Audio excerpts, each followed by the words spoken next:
Ladies and gentlemen, my name is Grandmaster Apple, and today I have for you a State of the Galactic Conquest.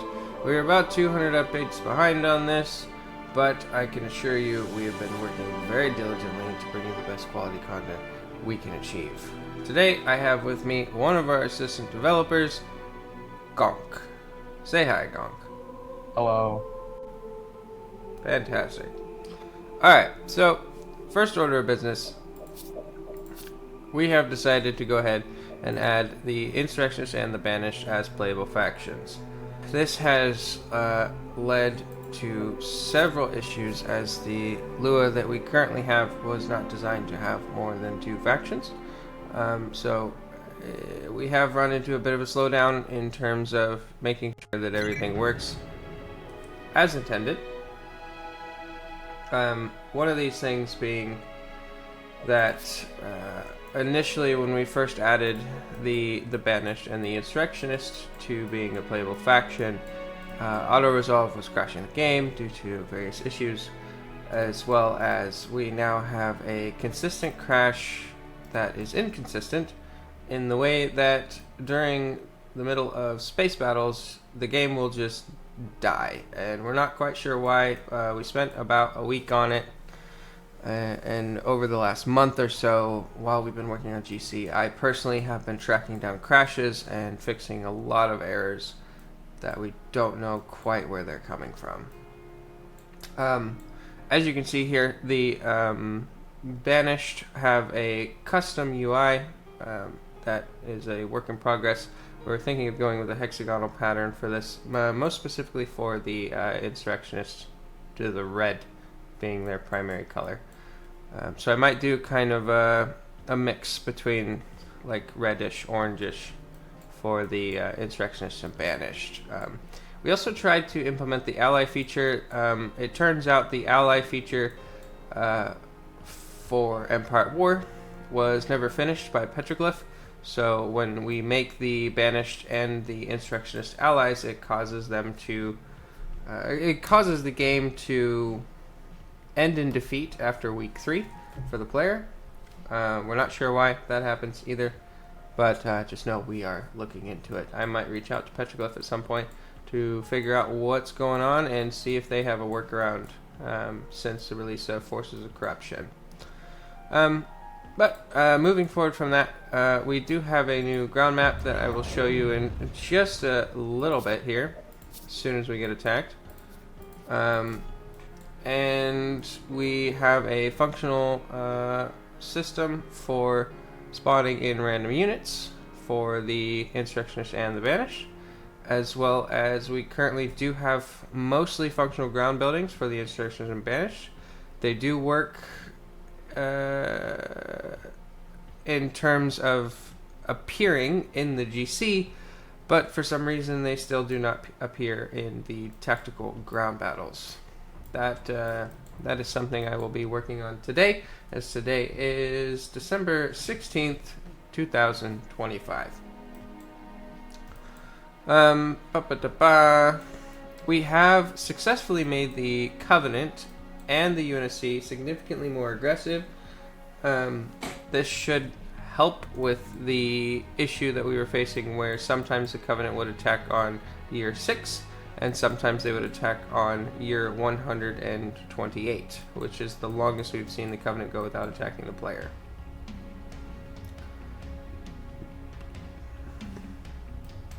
From there, have I missed anything like update-wise, Gonk?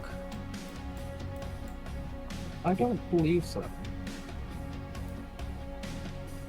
Yeah. Otherwise, like, it's just been a pain. We don't know why things are breaking. They are still just constantly breaking. Like, even the UI, if you look closely here, you'll realize the UI is not the right size. And we don't know why.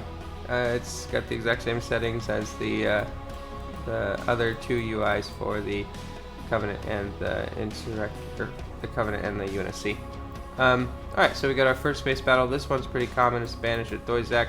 If you pull your troops, your fleet off at Doizak, the UNSC will just sprint for Doizak. So Normally I just do an auto resolve for testing purposes, and then they hit you with the ground. So here is the new ground map. I forgot to stream in Discord, didn't I? So you have no idea what's going on. That would be correct. Cool. Fantastic. Professional modding team. Professional, Okay. yeah. So, as you can see here, the the buildings are nowhere to be seen. We don't know why. They're just not appearing. This is the new ground map. The kind of purpose of this ground map is that it's flat, and we kind of want to go with a new design for Empire at War skirmish and tactical battles, where it's just big open maps, not necessarily this open. Of course, we'll add some geographical features and some props, as I made this in about 10 minutes, thanks to support from Star Ghosts. But we're going for more of a Men at War style kind of vibe. Hopefully we'll be able to have like deployable bunkers, deployable shields, and a lot of other cool features we're hoping to see added here in the future. But one of the other things we have, just going to auto-resolve this battle so I could show you. Oh, I died. That sucks. One of the other things I'd like to show you is that we are going to have a system in place where you can deploy your troops halfway across the map, no matter where it's at. Oh, there we go.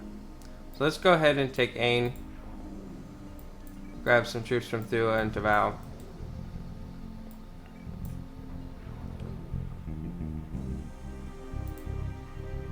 Beautiful.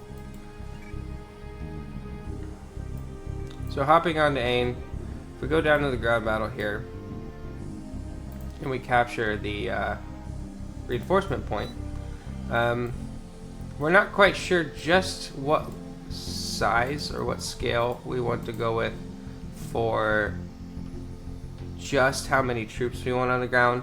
We haven't done much preliminary tests yet, but essentially if you take a look here, I can place my troops in the normal radius, but you notice the green ring is not here. That is because the green ring extends halfway across the map. So the only reason I can't place my troops here is because I can't see anything. I can place them all the way over here. And you can check the mini-map too for your green ring, the deployment zone. So yeah, I can place my troops all the way out here.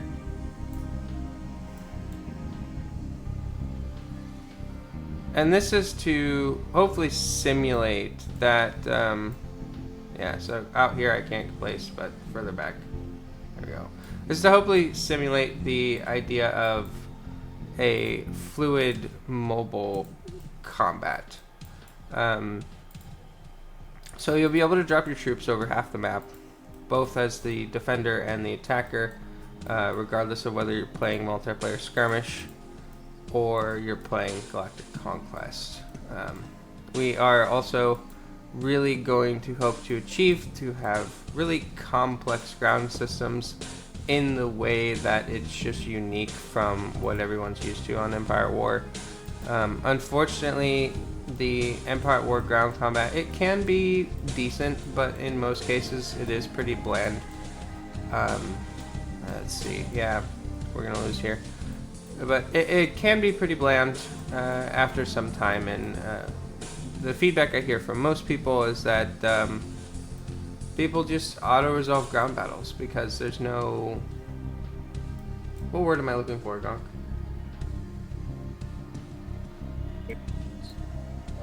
Feature. There's no... Complexity. Yeah, You bash complexity. units against one another. Yep. So... But yeah, if any of you have played Men at War, we're shooting for more of a Men at War style gameplay feeling. Also the AI, this map, I don't know if it's the map or what, but the AI does not seem to quite work yet. But they're there. We've got the start. They're there. They're there. You can shoot them. They'll shoot you. I think, probably. Let's verify that on stream. Come on, shoot me. Yeah. Okay. So they work. Cool. And if I run away, they'll chase us down, or not. Okay. Good to know. We'll fix that in post. Okay. But yeah, so that is more or less the updates to the Galactic Conquest. Other than that, it has been a lot of verifying that all of our lore is correct, planetary population, income is correct canonically, roughly canonically. And the other thing is that we have decided to go with a 5-to-4 star-based ground-based system, where in single planet start we are using the same galactic map for all the campaigns, and in single planet start we were running into an issue where players were just unable to build troops and get off the planet, because you do start with a sizable fleet.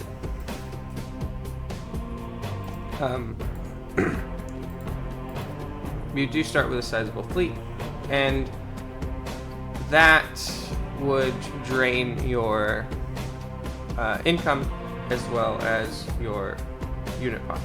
So in the future, like we have for the UNSC, you will be able to produce farms.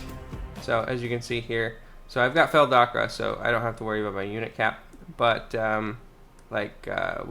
oh, I totally forgot. We didn't go over the unit upkeep system. The unit upkeep system is going to be impactful, but it is not going to be messy. All right? It's very simple. The more units you have, the less income you make every year. With that, we didn't want it to just be a total drain on your economy. We want it to just be something you have to think about. So if you have too many ships over a planet that doesn't bring in a lot of income, you're going to be in negative income, basically. Other than that, yeah, where I was originally going with the UEG colony farm. There is going to be a farm for the Covenant as well, the Banished and the Insurrectionists. These farms will directly increase the galactic unit cap, and hopefully be able to offset that initial start on random planet start if you don't get a planet like Feldakra or Sankhelios or Earth, Mars, or Reach. And you'll be able to get off the planet, build some troops, etc., etc. The other thing is that Phoenixes no longer add 10 to the galactic population cap. I believe it's 100. Phoenixes were nerfed heavily in their combat capacity, but were buffed in their support capacity. So, hopefully you guys enjoy that change. But other than that, I think that's about it. As far as what we have in development and what we're trying to fix and moving on. What do you think, Gunk? I believe that's it. Also, Apple, playing a skirmish. Firstly, no crash. Secondly, the AI is building shipyards. You heard it here first. The AI kind of works. Cool. Oh, it's working fine for skirmish. Okay. So, yeah, we've got a lot of work to do. Just know that we are doing it. It's taking some time. We've got several new members on the team.